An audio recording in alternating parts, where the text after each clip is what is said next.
I want to make a quick video. I'm currently on vacation, and I see that Jake Paul is fighting Tank Davis November 15th on Netflix. It's in Atlanta as well. It just feels weird. I mean, I knew this was going to happen, but it does feel weird that it is realistic and it's official. For Tank, I think a lot of people, what they're not satisfied about is the competition in hand. One of his biggest fights against Ryan Garcia was him being rehydrated, and not to even defend Ryan Garcia, but putting rehydration on him, it left a sour taste in a lot of people's mouths. And I think ever since his last few fights, people aren't satisfied about Gervonta Davis, and they wanted to see him take a risky fight. Like Shakur Stevenson was the number one name that I have been seeing for him and Tank. And the fact that, for potentially his last match ever, maybe, we'll see if it's his actual last match, but that's what the reports are saying. That's what he said in the beginning of the year, that he wants to retire in 2025. So if everything adds up, this should be his last match. And for it to be Jake Paul, out of all people, just like I said, it feels weird.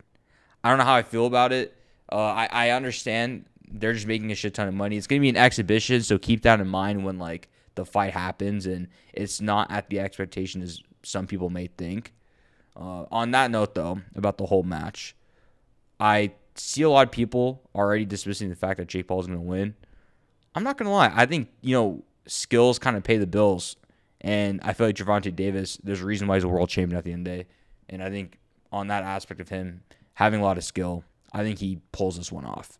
If it goes to, unless they have a rule where if it goes to the judges and it's a draw, then that's a whole different discussion. But if they don't have that rule and they actually have to decide a winner, I think they're going to give it to Tank. Even if it's a close fight, I think they're going to give it to Tank.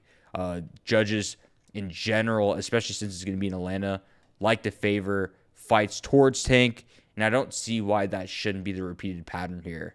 And as for Jake Paul, I think, his motive has been set clear. He really cares about the money fights, and I don't blame him. I never knew what Jake Paul's identity was at the end of the day within the sport of boxing. And I think now with, the Chavez fight, with the Mike Tyson fight, with, a lot of his fights that he's been made over the last few years, outside of the two Andre August and Ryan Borland fight, I think the motive that he is looking for is to make a lot of money. And I don't blame him. Honestly, that's all I wanted to know from Jake Paul. It all mattered with the motive he wants in this sport. And if he wanted to look for credibility, then I think I would give him a lot more shit. But since it's money, I can't really hate that at the end of the day. Yeah, it sucks, but I can't hate that at the end of the day. As for anyone who wants to get a shit ton of money at the end of the day just for stepping in the ring, in an exhibition, whatever the case may be, I don't know. I don't think you can really hate it, but that's just my personal opinion. If you guys like this video and want more, please hit the like, comment, and subscribe button, and I'll see you guys on the next one. Peace.